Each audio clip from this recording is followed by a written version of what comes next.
खुब्याचं fracture. उतार वयात होणारं खुब्याचं फ्रॅक्चर हे पेशंटसाठी आणि त्याच्या नातेवाईकांसाठी नेहमीच एक कोडं राहिलेलं आहे. आणि माझ्या गेल्या 40 वर्षाच्या प्रॅक्टिसमध्ये मी पेशंटच्या नातेवाईकांना हे कोडं सोडवण्यासाठी मदत करत आलोय. माझ्या प्रॅक्टिसच्या सुरुवातीच्या काळात सोशल मीडिया अस्तित्वात नव्हता.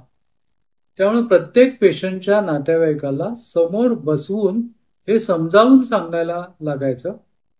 पण आता ही सोशल मीडियाची सोय झाल्यामुळं जनजागृतीसाठी मी हा व्हिडिओ प्रस्तुत करतोय. पेशंटच्या नातेवाईकांचा पहिला प्रश्न असतोय की डॉक्टर या वयात हे ऑपरेशन झेपेल का? अगदी साहजिक प्रश्न आहे. पण असं लक्षात घ्या की हे जे फ्रॅक्चर होतं ते हाडांच्या ठिसूळपणामुळे होतं आणि त्यामुळं हे केवळ उतार वयात होणारं फ्रॅक्चर असतं. तरुण वयात ते होऊ शकतं, पण ते अगदी हाय व्हेलॉसिटी ऍक्सिडेंटमध्ये वगैरे होतं, ते दुर्मिळ असतं. त्यामुळं या वयात ऑपरेशनचा चान्स घेणं हा एकमेव पर्याय असतो. पुढचा प्रश्न असतो की या वयात रिस्क किती आहे? अर्थात रिस्क ही असतेच आणि उतार वयामध्ये ती जास्तच असते. पण आपण ऑपरेशन न करता पेशंट तसा सोडून दिला तर ती रिस्क जवळजवळ 100% असते. आणि समजा थोडं धाडस करून आपण हे ऑपरेशन केलं तर ती रिस्क 10%, 20% पेशंटला ज्या सहव्याधी असतील त्यानुसार असू शकते. पण ही रिस्क घेण्याला पर्याय नसतो. ऑपरेशनचं स्वरूप काय असतं हा पुढचा प्रश्न. आता एक गोष्ट लक्षात घ्या की गेल्या 40 वर्षामध्ये तंत्रज्ञान खूप प्रगत झालंय आणि आम्ही त्यासाठी नवीन नवीन शस्त्रक्रियेच्या पद्धती शोधून काढल्यात. आता हे जर फ्रॅक्चर हे सांध्याच्या बाहेरचं असेल तर ते फ्रॅक्चर साईट ओपन न करता TFN नावाची एक शस्त्रक्रिया करून आम्ही मिनिमली इन्व्हेसिव्ह सर्जरीच्या साह्यानं चिरफाड न करता हे ऑपरेशन करू शकतो. मात्र जर त्याचा बॉल फ्रॅक्चर असेल तर तो बॉल बदलण्यासाठी मात्र पेशंटला ओपन करावंच लागतं.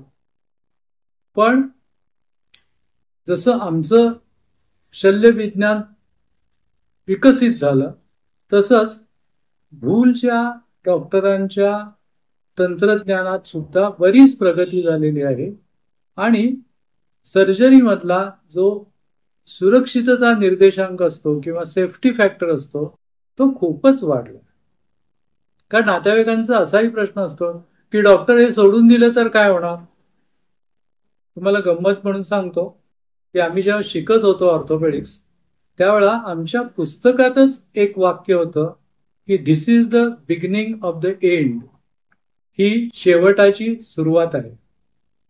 म्हणजे आपण जर हे ऑपरेशन केलं नाही तर झोपून झोपून पेशंटला बेडसोर होतात, पेशंटला हायपोस्टॅटिक न्यूमोनिया होतो, संडास अंथरुणात, लघवी अंथरुणात आणि हे सगळी उसाबर नातेवाईकांना करायला लागते.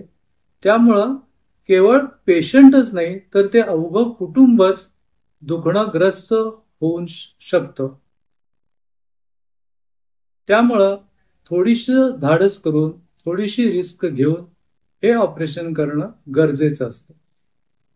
आणि अर्थातच नंतरचा बिनीचा प्रश्न म्हणजे याला खर्च किती असतो. मित्रहो, हा खर्च काही अगदी भरमसाठ असत नाही.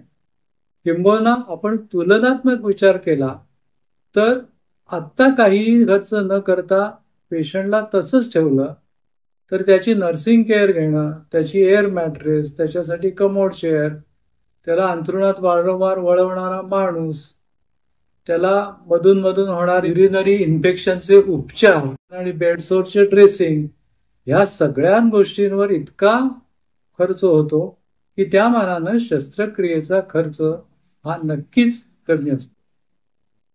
या साऱ्या विवेचनाचा सारांश सांगायचा तर मी असं म्हणेन की शेंडी तुटो वा पारंबी अशी भूमिका घेऊन आपल्या घरातील वृद्ध माणसाचं उर्वरित आयुष्य हे वेदना रहित आणि चांगल्या प्रतीचं जावं अशी तुमची इच्छा असेल तर ऑपरेशनचा निर्णय घेणं हे श्रेयस्कर असतं.